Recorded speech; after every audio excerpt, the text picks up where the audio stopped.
luckily my idols were people I could touch coming through. It was all about North Side. It was all about watching the guys that played before us. When you coming up, a lot of us didn't come up with our fathers.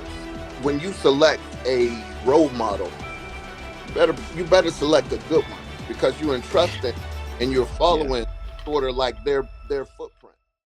Today we have Lamont Finley with us for another episode of One More Down, and Ron Allen is traveling, so um, we just take the opportunities to talk to some of these great men when we have them. And so, Lamont, we've been trying to get this going since back around Christmas, I think, and Yeah, so here we are, yes, sir. finally. I And appreciate yeah, no, we'll get into a little bit, but I mean, we go way back to elementary school. I mean, you were big time, and I was one of the little tiny guys, but you. one of the guys that I looked up to. I remember you. I remember that. I think it was a field trip or something. Yes, Told you my name was Superman. I and every and all the way growing up, I would ask my sister, "How's Superman?" Yeah, Yeah, yeah. For that, I think I was in like the fifth or sixth grade when I met you. yeah, and I was I don't even know if I was in school yet, but I was thinking about that today, and We isn't were it on. funny? You What's came on that? a you came on a field trip with us. Yeah, isn't it funny the impact that you make on people when you don't even know, just Yeah, taking time, just talking to a little guy like me, and you know, almost 40 years later, right? right, We still remember it.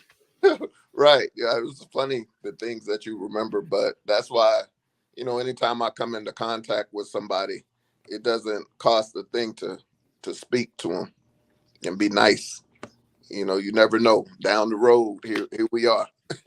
Yeah, yeah. And I always remembered that. I always remembered you.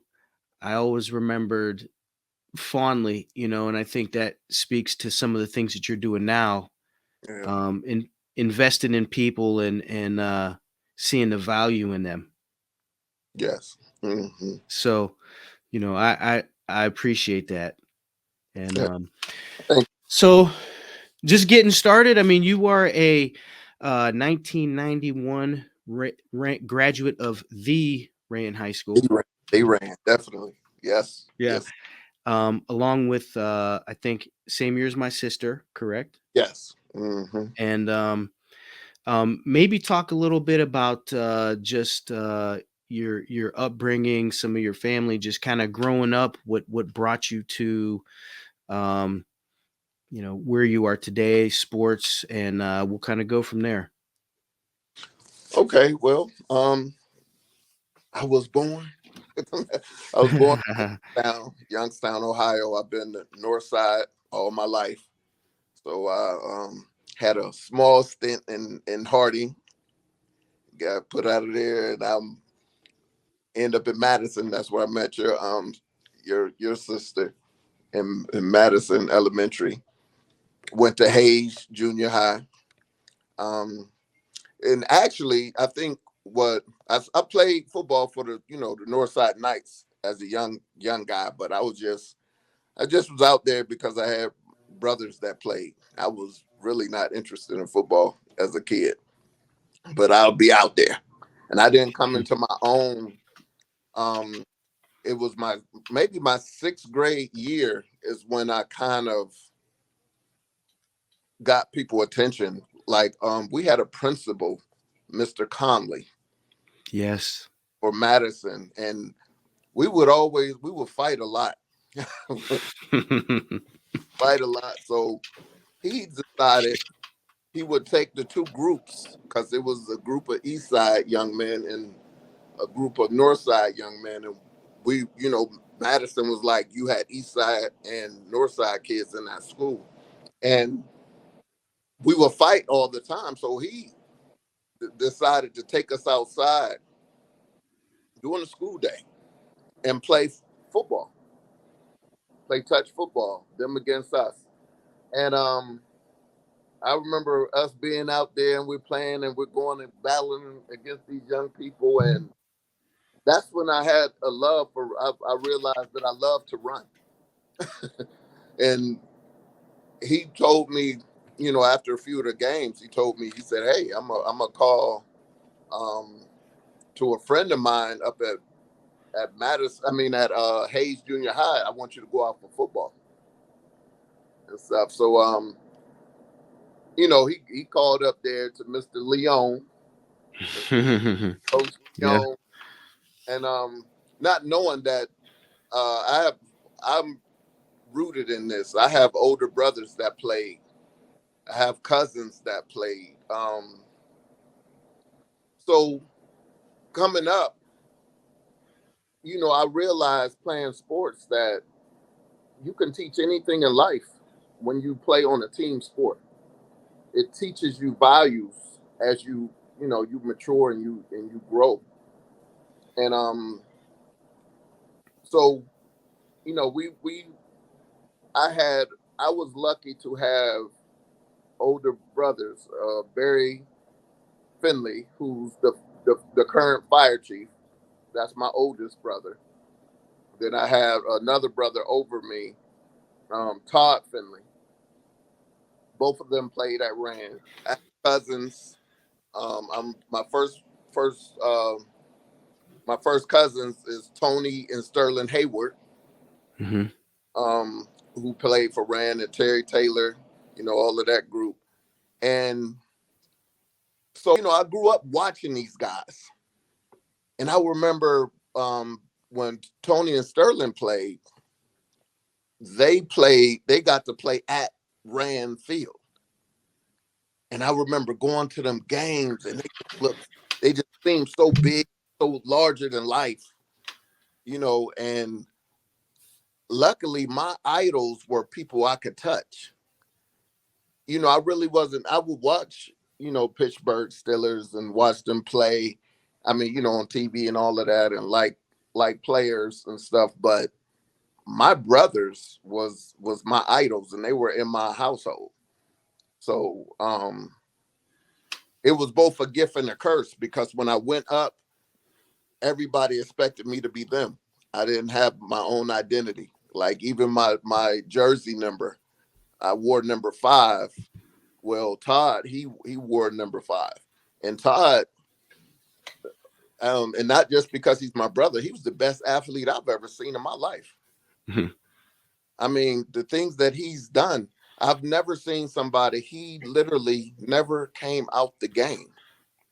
I think it was like his junior or senior year. He was the punter, the kicker, kickoff return, punt return, offense, defense. Like, he was a dog. He was as they say, a dog. And Barry, man, that joker, the heart that he played. He's short, but he's always been a bulky guy. But he played nose tackle and was rough. He was a beast. So it was just natural for me to play, and then alongside, and actually an honor and a privilege to play alongside um, Patrick Humphrey, Daryl Shepard, Craig Powell. Um, I had the honor to play with our current mayor, Tito, Mr. Tito Brown, um, Rico Cross. It was just a lot of good guys that we played with. Jamal Smith, um, and it goes on and on. So that's kind of, in a nutshell. So I started in Northside Nights. I kind of just out there taking up space. I think, and Hayes is when I started to kind of hone in on some skills, and I began to polish them. My ninth grade year, 10th grade year, I was becoming pretty solid. My 11th from 12th grade year, I took off. And it's funny how my 11th, like, people talk about, they bring up the games, and they always bring up Cheney. Hmm. All the city series and the battles we've had, everybody brings up the Cheney games. And I believe, like, no matter what, we wanted to be Cheney. And it was, I'm, I'm, I'm thinking like in my mind, well, for me, it was because I had family on that other side, Aubrey Dawson, Abdul Muhammad. They played for Cheney at the time. So it was important to me to win, to have bragging rights. And Matt Gilchrist, that was my guy. Yes. He was Yeah. their running back. He was a good guy. And Stacy. But yeah, so us us coming through, it was all about North Side. It was all about watching the guys that played before us and seeing, what they accomplished and how the pride that they took. Um, the things that we did was because of them. We wanted to make them proud.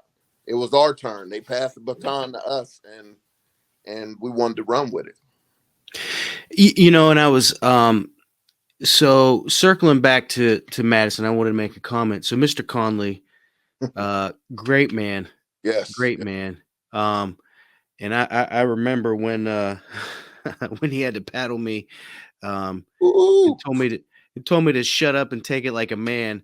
And but that stuck with me. And so you know what? The rest of my life I kind of, you take that tone. But I remember those games that we would have outside, and I remember as like a fourth grader, you got to go out with the big boys, and then you'd get out there and play with them, and it was a rite of passage, Right. right? Like, um, and it's funny you say about playing for the guys ahead of you. Like, I was thinking about it today before we got on.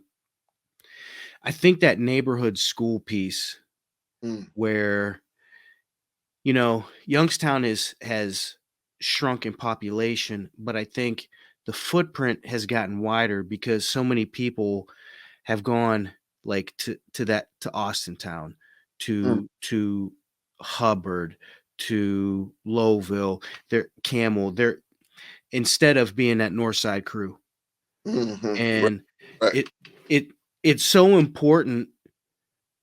You put it in great terms, and I never thought about it, right? Eh, Your idols were guys that you could touch. Um, how important is it to have great role models that you can see, you can talk to, you can have conversations with every single day? Mm. Um, that's a great point. It's to me, it was huge because when you coming up, a lot of us didn't come up with our fathers. So, and when you select a role model, you better select a good one because you're Yeah, entrusting and you're yeah, following sort of like their footprint. And it was amazing to me how guys that played, it's like once you played for Rand, they would come in and they would talk to us. Like me, they would tell me, I remember one day, Matt, Coach Gilchrist, Matt Snipes. That's his name. He played with my cousins and stuff. So he's older, but he knew who I was. I knew of him. I used to watch him. He was the running back. Nice. I think his number was number one back when he played, but he was nice. And I remember him coming to some games and stuff. And I noticed him there. He never spoke, never spoke. Then one day he comes in the locker room and he said, "You know what?" He said, "You're not playing up to your full potential." I was like, "What do you mean? I just scored 2 touchdowns and I had such and such yards." He said, "Yeah." He said, "But when you're hitting the hole, you're looking to get hit. You're slowing down instead of running through." And I didn't know that. I didn't see that. But that to see those extra set of eyes and for him to come and then he told me, and another thing, why haven't you got me a kickoff return? All that speed you got, why are you taking everything up the middle? That's the lazy way. Make a move, get to the outside. They can't catch you. So I took what he said into, and I that week after he spoke to me, I thought about that and I rehearsed it in my mind about pressing the hole and making one thing and out of there instead of doing all of that. I was had some quick feet, so I get caught up in that too much instead of just hitting them and get missing. And that next game, we played some like Chardon or Steubenville Big Red or something, and he didn't come to the game. Kickoff return. I did a kill like it was like an 80-something yard kickoff return, but it was because of what he brought to my attention. And like with my brothers, they would talk to me all the time about, you have to decide. And Todd would tell me, you coming up, you have to decide, am I going to run this man over, or if I'm gonna hit him with that and get around him? But you have to make that decision like that. And that's the difference between a touchdown or a long run and just a 2 or 3 yard gain. So that was important to me, to be able to bounce things off. Or sometimes you're pressing so hard, what am I doing wrong? What do you see? And for them to give you their honest opinion and direction and guidance was major for me. And so, when were your brothers at Rayen? Um, General timelines, were they how much older were they than you? I believe Barry is 5 years older than me. So Barry, he came out in 85 Okay. and Todd graduated in 86. So Okay. they created the Graveyard Crew. And this has great significance because once they established that, because that year that they created it, I believe it was 85, 86, when they created this shirt that I remixed it this year. When they created this shirt, it was like a legacy thing, because that year I believe we won state in basketball. Tony Donaldson, Kenny Donaldson, all of them won states in basketball. And then football, we made it all the way to the playoffs and came up just short because of an injury to the quarterback. And I believe they had to, I think it was, who was the quarterback? I believe it was Tony Donaldson. He had got injured and they had to put Allen in, and Allen Jones. And Allen he didn't pass the ball. He ran. He could run. But he wasn't, Donaldson he was a pass first, but then he could run too. So that was when they created that, it was like passed down to us to live up to that, to try to be that, to push towards that. So that was major for us. But Barry and Todd, they were, Barry graduated in 84 and Todd graduated in 86. So, what was kind of the origin? So I've heard of the Graveyard Crew, right? Like that's it just it rings. And what was the origin of that? So basically, that team, they had so many, I mean, a lot of personalities and stuff, but they all came together and they created something great.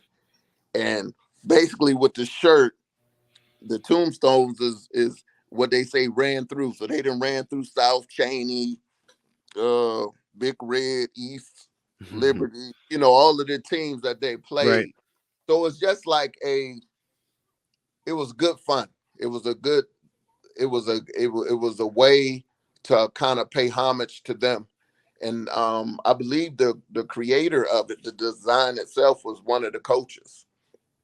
Um, he came up with the thing because and I'm not sure. I know my brother had something to do with it and stuff. So it was just it was a great thing to watch, to be able to watch them and how they went about business and how they approached the game was good to me. But this shirt was more to me, because I used to wear the original, my brother's shirt. It was a T-shirt that was made. I used to wear it under my my jersey.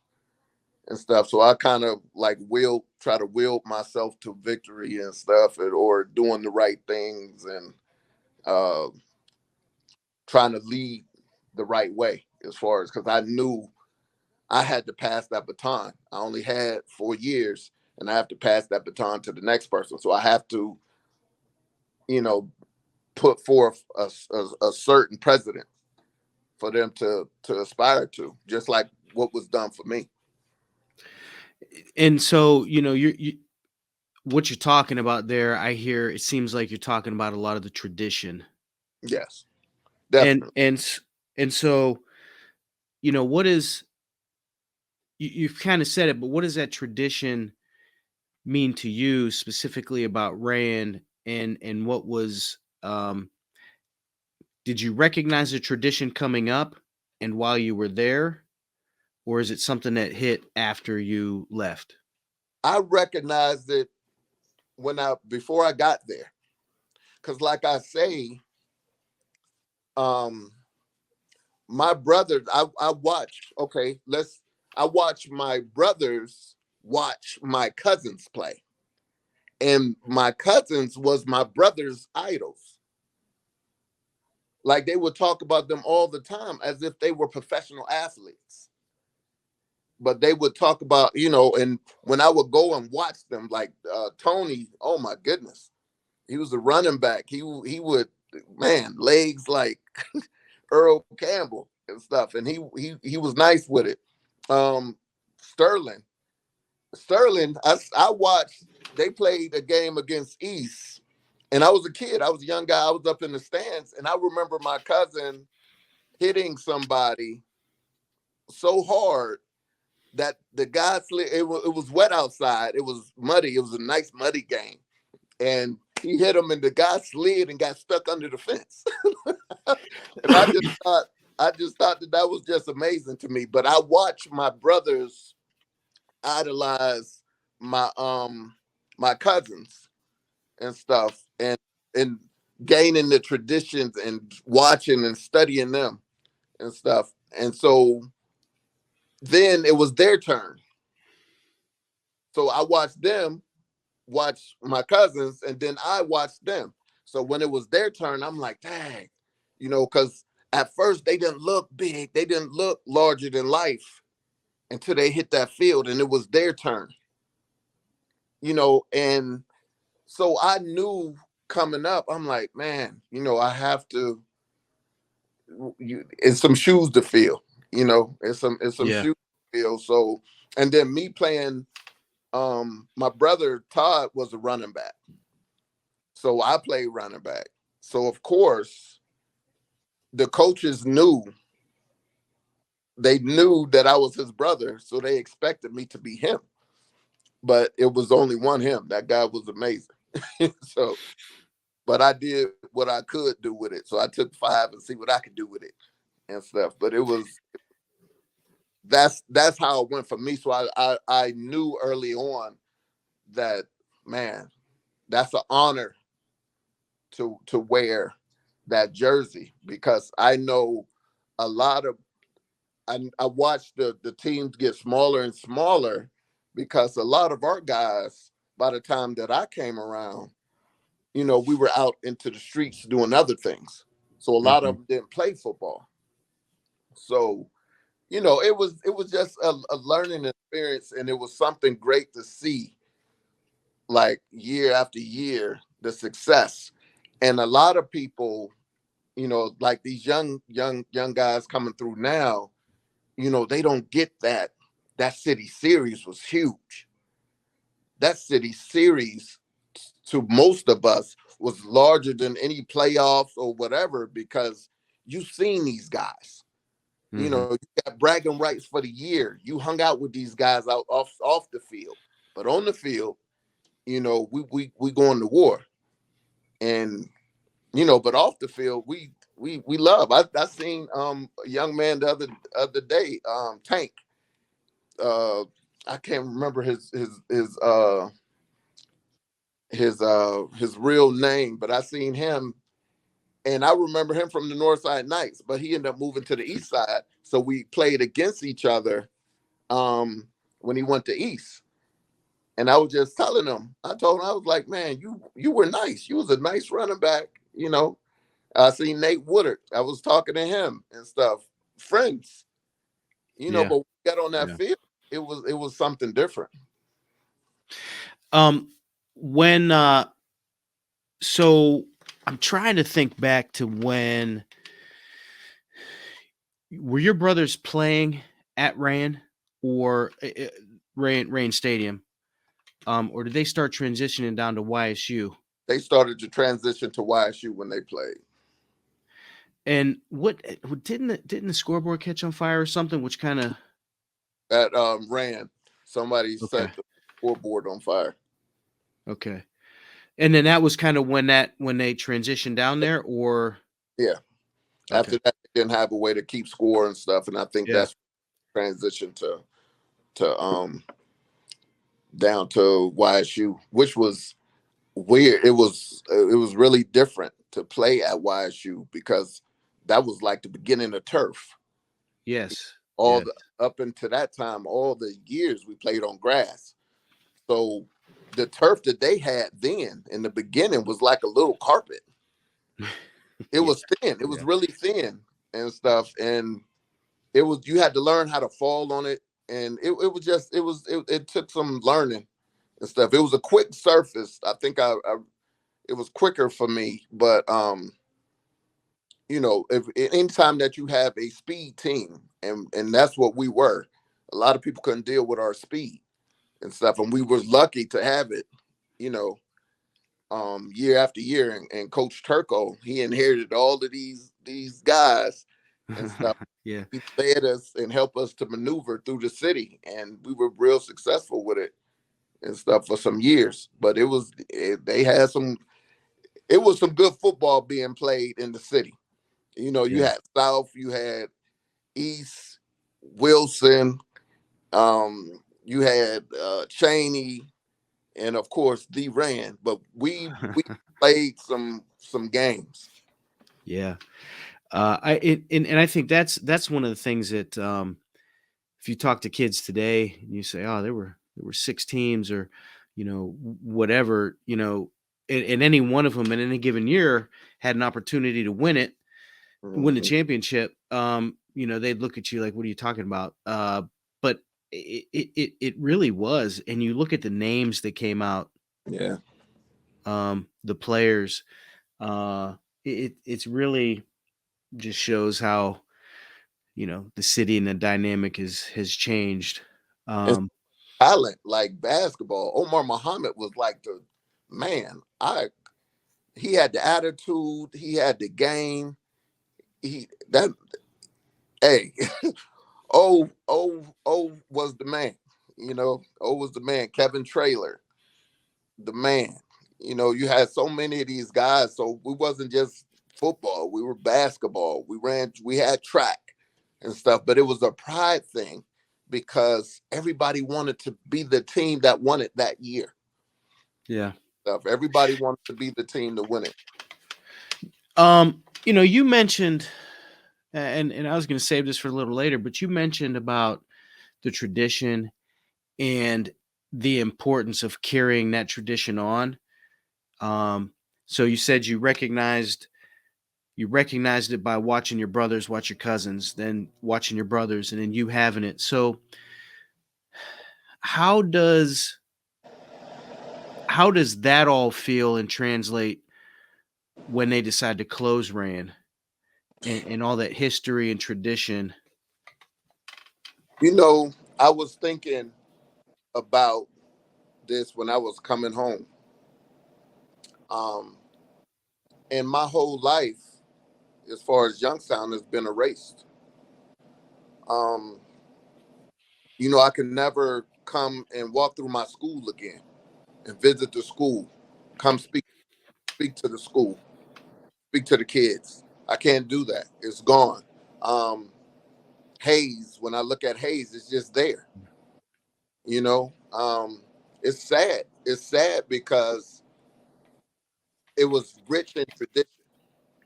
It was rich in tradition, and now all of that is gone. And that's a sad thing to see. So it's kind of hurtful sometimes if you think about it, because when you come home, like the houses that I lived in as a kid, they're all tore down now. You know, the memories. You know, it was good when they had the Rayen reunion where they had all of the classes come together. They did it at Stanball. We got a chance to walk through the school. That was big. You know, it was always the thing at Rand where they said it's a swimming pool upstairs. Everybody, you know, that was passed, but that was passed down for years that it was a swimming Yeah. pool up there. So it stuff like that is kind of sad. And then when you build the stadium, you know, it's not named Rand. You know, that's cool. They got everybody in the thing, but it just would have meant a little more. I would have loved to have played. I always wanted to play at Rand because I seen my cousins play there, and I knew how important home field was and stuff. And like you say, these neighborhood schools, so the whole neighborhood will come out. Mm-hmm. That was something I learned very early on, that sports brought us together. It was things that brought us together and not separated us and stuff, because everybody had to love, everybody got behind. Even when you graduate, you still behind. That's your school. Ran the school. That's your school, and you're going to support it. You see guys and the ladies now, you know, the ran t-shirts, and you know, the graveyard crew shirts, and all of that. And it's just, it's sad that it's gone. Like we can't go through them hallways anymore and reminisce.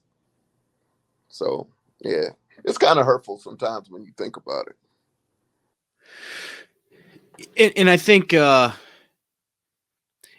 Youngstown City is trying to do,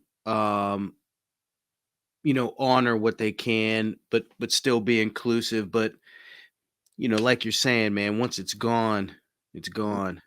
And I also think about the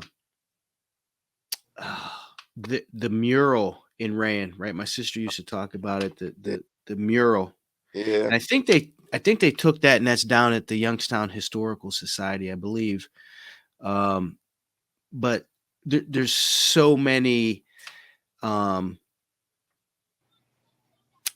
just really unique traditions and things there, artifacts, whatever you want to call them, Hmm. uh, that are kind of gone. And I think we were talking about the renovation of the stadium and how they kept that tunnel at Rand coming down. Ooh, that was something. To hear them guys coming down, they be in there, ooh, making noise, and then they come hitting out of there. I always wanted to come out of that tunnel. Like these are the things that I remember as a kid.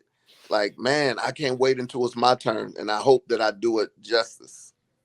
Yeah. You know, like responsibility.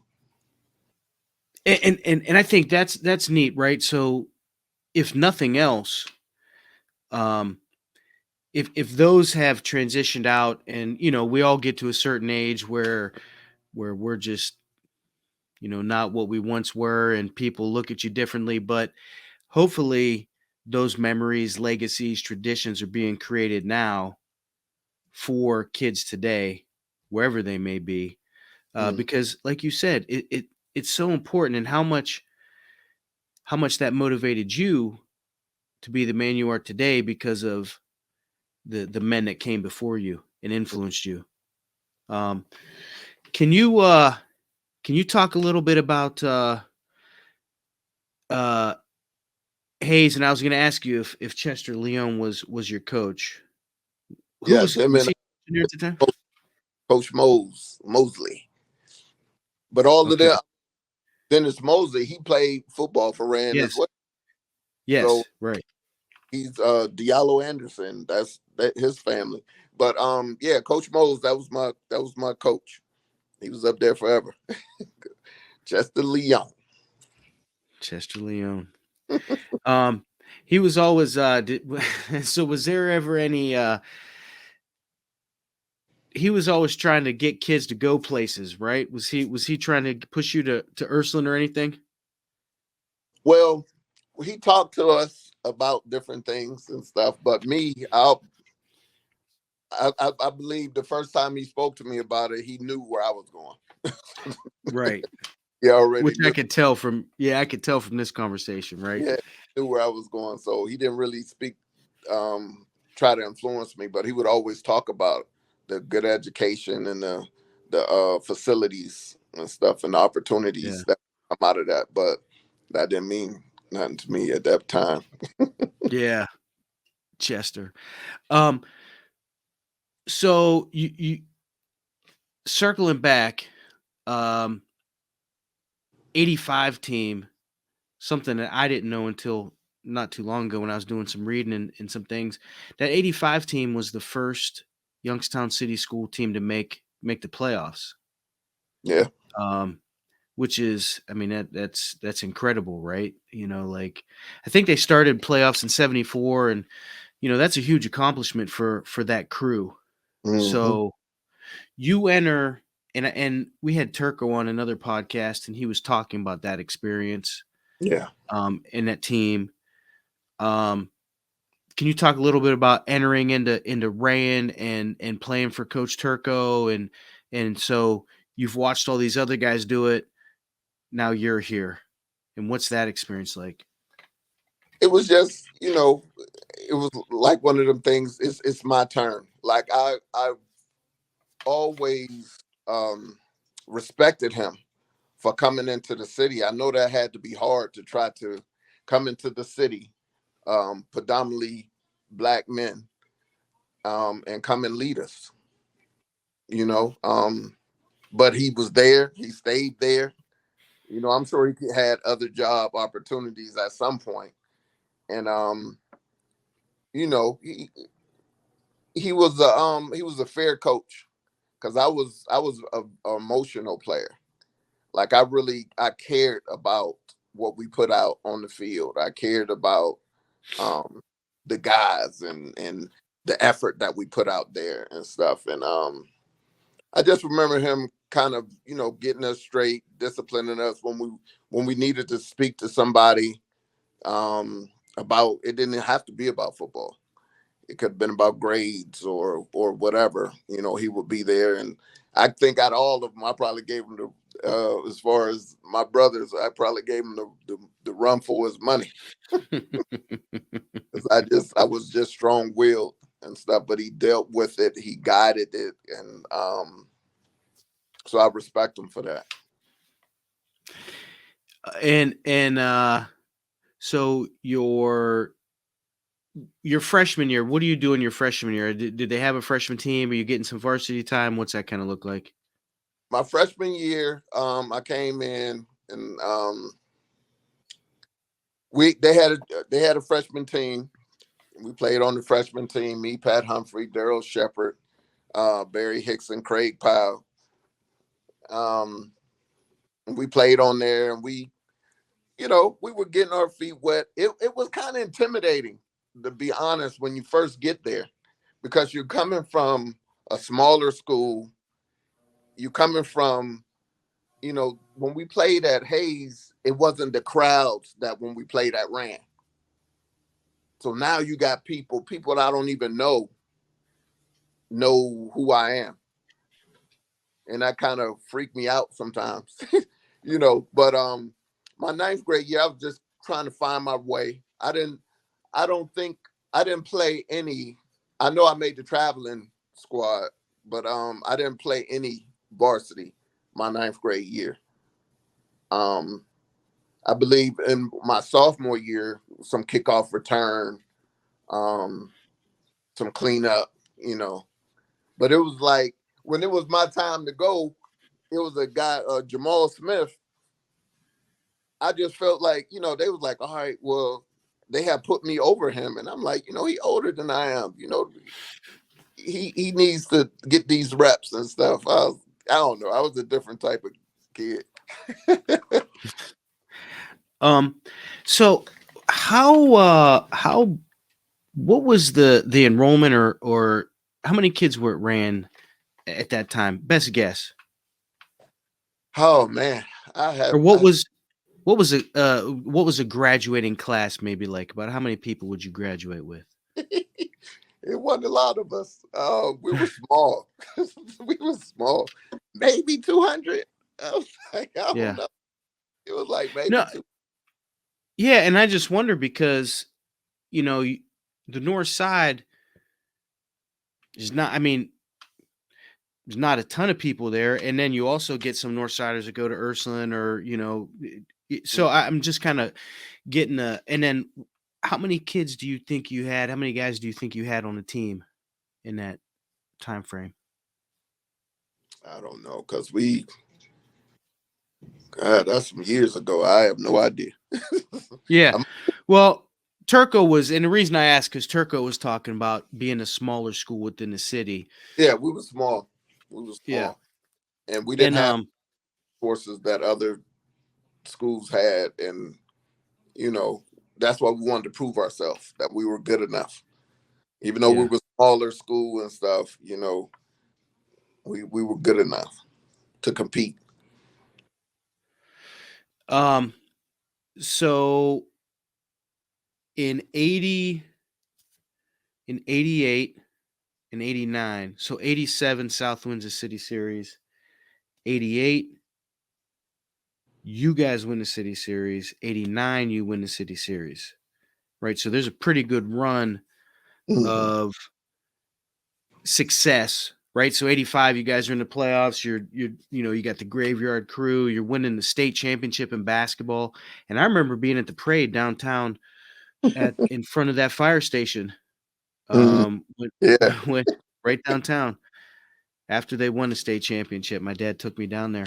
Um, so there's a lot of success there. What's what's it like for you winning the city series championship, watching the history, putting that pressure on yourself, seeing the tradition and then accomplishing that. I would imagine for us, it was like a Super Bowl. You know what I mean?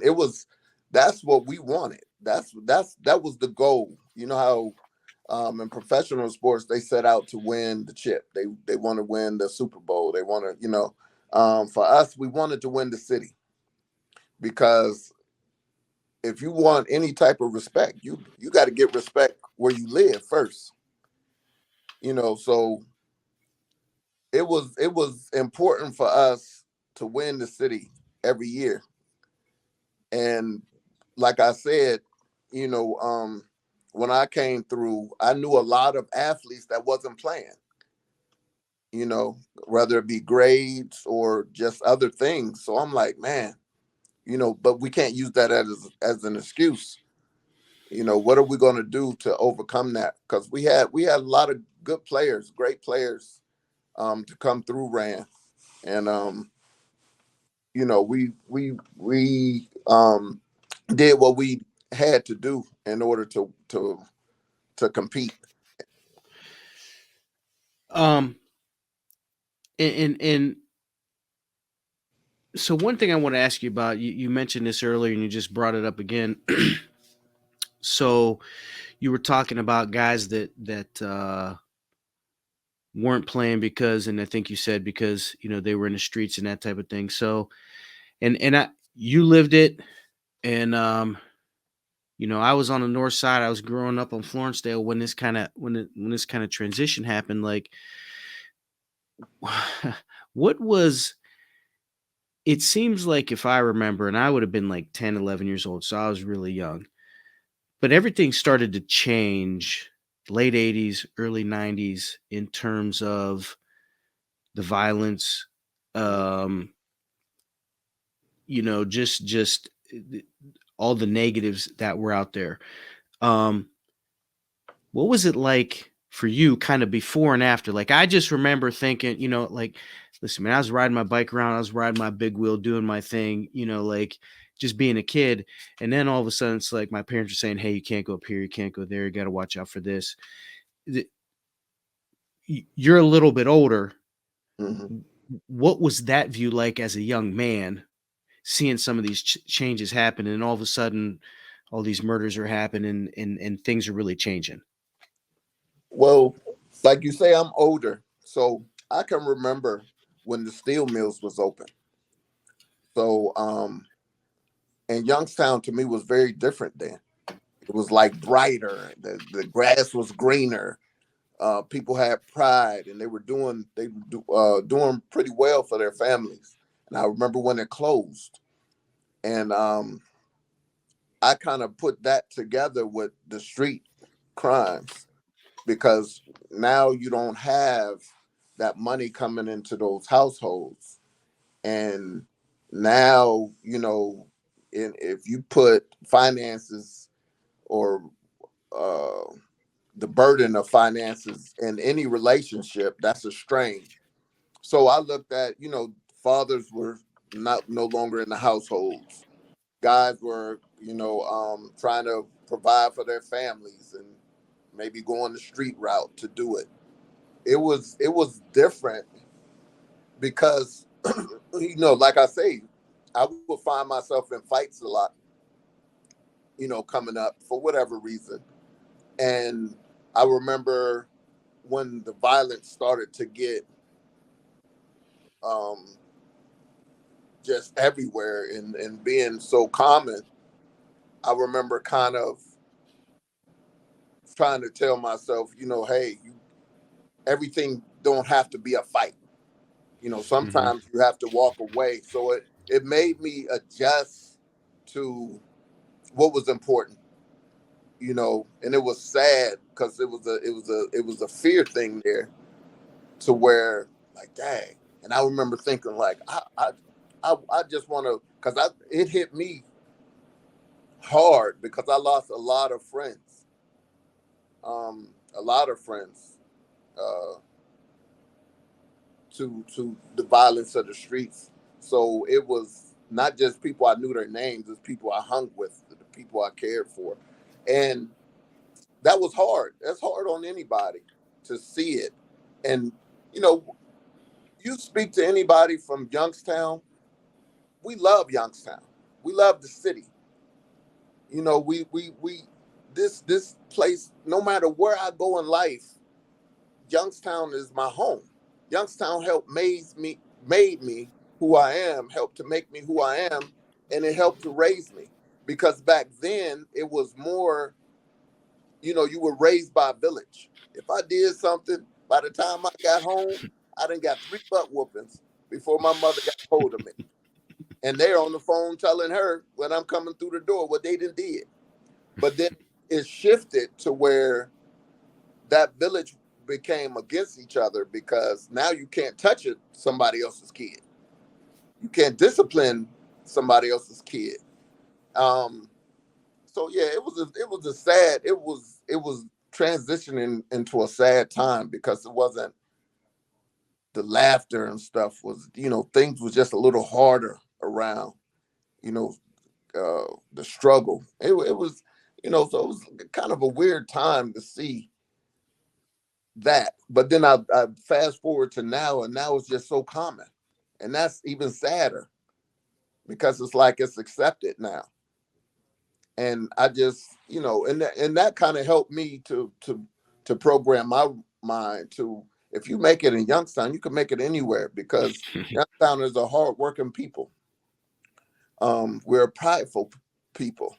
We take pride in what we do. We take pride in our city, and the leaders and stuff. And I just be wanting them just get together and fix it. Y'all, you have smart people in places.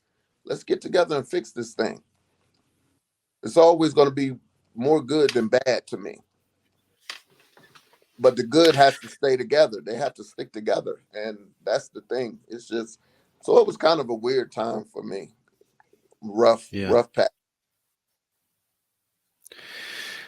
And so, um, circling back to your experience, what was it like transitioning out of Rayen? And we'll kind of circle back to that football season. But, so were you adamant on leaving Youngstown? Were you kind of interested in staying? Did you have college football aspirations? Did you have other things you wanted to accomplish?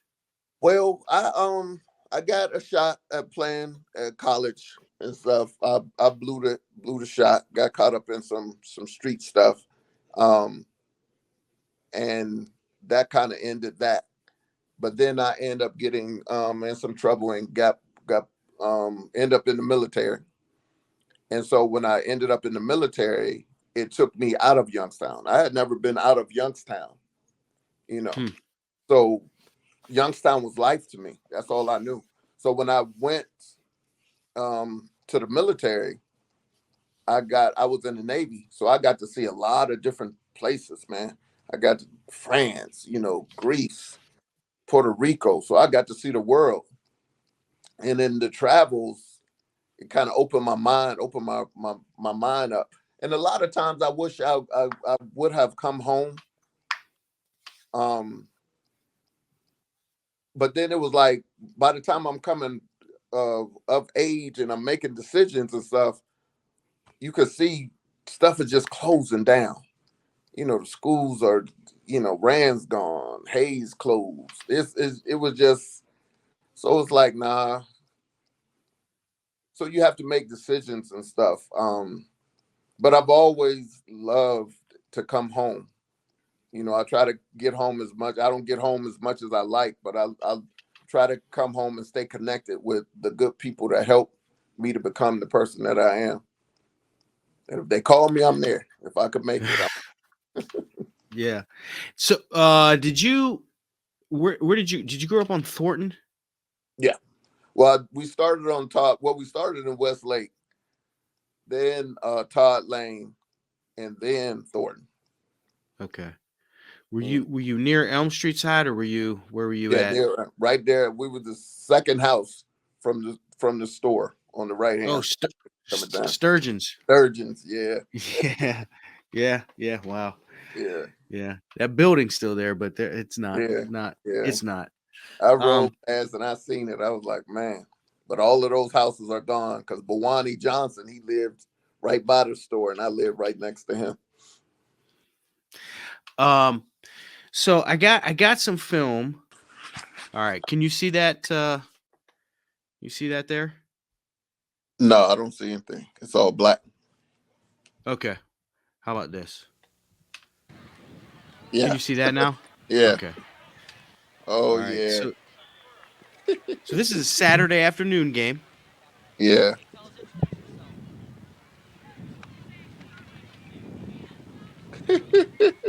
yeah. Daryl That's you Shepard, right there, Matt. right?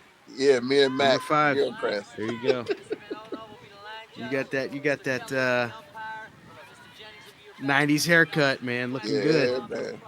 I had just won homecoming. I mean, uh,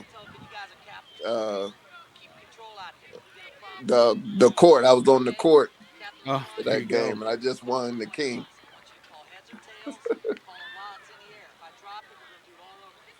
Look at old Daryl Shepard.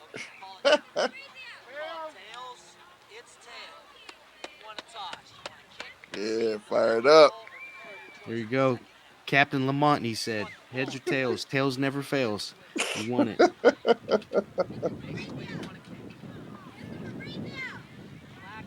Hey, look at us, man.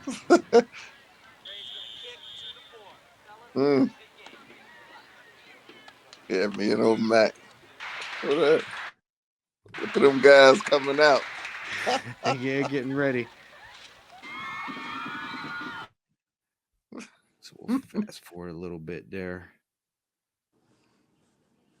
Mm. Get a little bit to the action here. So this is your senior year. Yeah, Um, Cheney's coming off of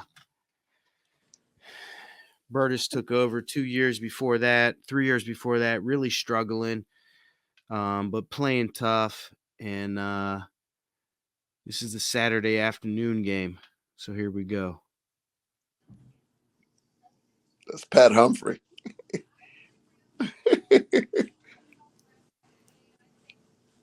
Oh, the Michigan Wishbone. State. Michigan State, correct? Yes, sir. That was Patton. Marcus Patton. Yeah, that would have been his sophomore year. I thought his name was Sylvester Patton. I'm sorry, Marcus. I coach Marcus. It is Sylvester Patton. Yeah, you're right. You're right. Hmm. Yeah, he was Dude, nice. this game is a physical game, man. Yeah. Woo. Look at them boys getting up after it. Oh, they set us up with that screen. That looked like, because it was hard to tell between Sylvester and Gilchrist. They had similar styles. Yeah, yeah. Look at them big boys. Oh, Jason Carter. Woo! Look at him. Yes, Yeah, I mean sir. it's a physical game, man. Mm.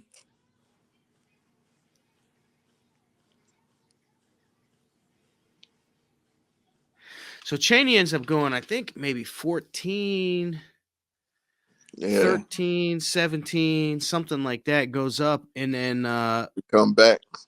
you come back and then Yeah. basically hold on. They kind of just, got out.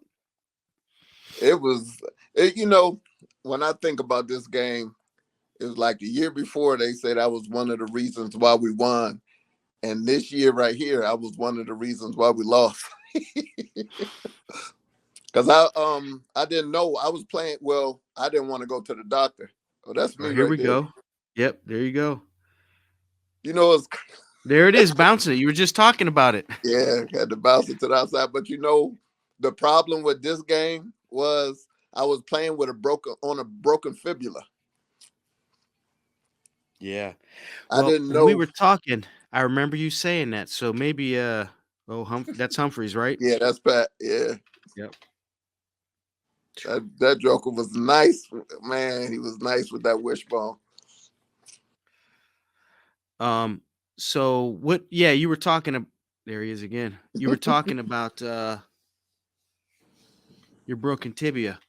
Yeah, tibia. Yeah, I didn't want to go to the doctor because I knew something was wrong with it. But I knew I was like, if I go to the doctor, they're gonna shut me down. So I Yeah. went afterwards and found out that I was playing on a broken tibia. But I could tell when I was pushing off, even when I was running that, I didn't have the pain was just crazy. That Because this is series, they didn't show that we were right on the 1 yard line and we could have taken the lead, but the play was they were gonna fake it to me and Pat was gonna pull it and take it around the end, but I wanted it so bad. I took the ball from Pat. But I didn't have I couldn't push off of that leg at all. And I didn't have any power to get into the end zone. And I said, man, and that's when I just realized, like, dang, I'm gonna have to go to the doctor. Something is definitely wrong. But I really lost the game for us. That if I was gonna pick one play, we were right on the goal line, and I ain't have the power to put it in. Well, and that's the thing, my son, he's of age now, right? He's watching all the games and seeing stuff, and you can pick this or pick that, and it's like I get that last play that happens, that's what everybody sees and thinks, but there's 20 plays in a game that could have went this way or that way that just as easy could have flipped it. So just kind of wrapping this up, one of the things that I've been impressed with about you is from the beginning we've talked about your investment in people, you looking at yourself about carrying on a tradition and bringing people along with you. Even just our interactions decades ago, and what you're doing now. Can you talk a little bit about what you're doing now, and how that is similar to what you've been talking about through this whole podcast. Okay, so now, like I said before, um, when you play when you play team sports, there's life lessons in being on a team. The way that I see it, because you have to play a position, but if you don't do certain things, then the team doesn't go. Everybody has a position to play.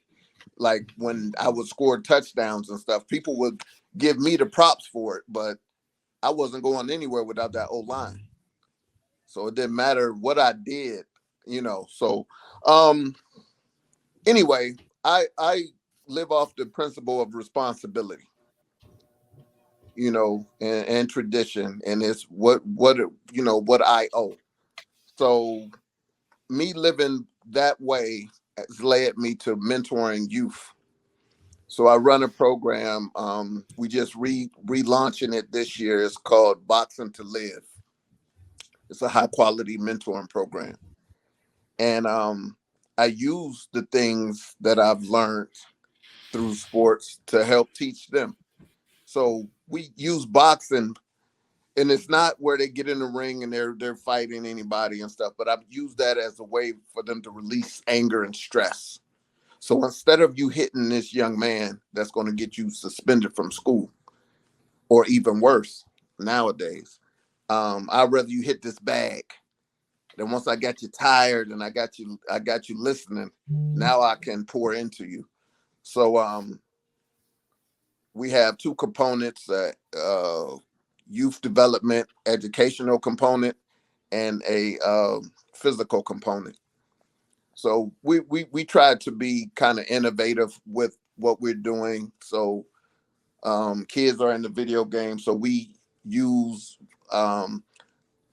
I invested in the virtual reality glasses and got some boxing games. And so basically, what all that is them shadow boxing. So they playing this game, you know, but they're really just shadow boxing and stuff, and they give them some cardio workout. So it's a way of us getting them to work out and to move, because our young people, a lot of them, they in the house playing video games all day. They don't even go outside like we used to.